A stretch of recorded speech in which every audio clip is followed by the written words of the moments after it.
श्रोते हो, आजच्या भयकथेचे लेखक आहेत विवेक चंद्रकांत वैद्य.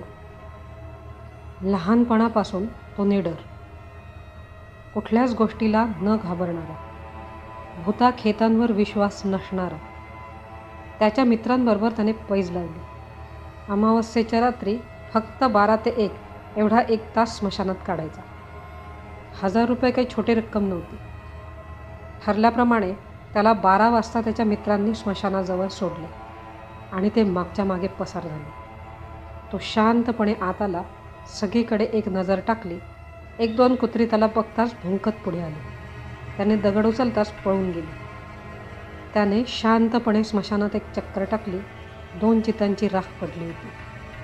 थोडाफार धूर निघत होता. बाकी कुठेच कोणी नव्हते. त्यातल्या त्यात एक बरा असलेला बाळ रुमालाने साफसूफ करून तो त्यावर बसला.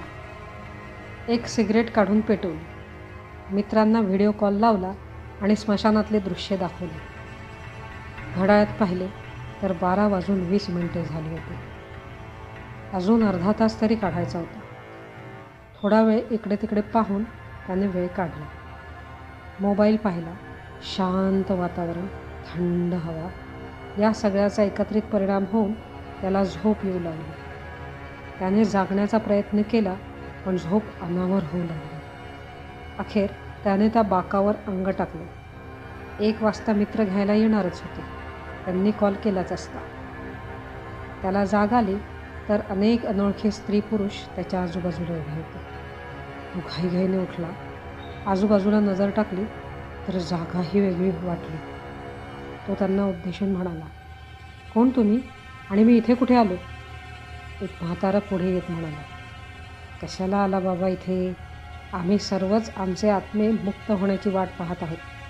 त्यात अजून तुझी भर पडली."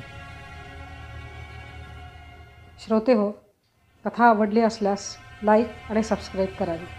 धन्यवाद.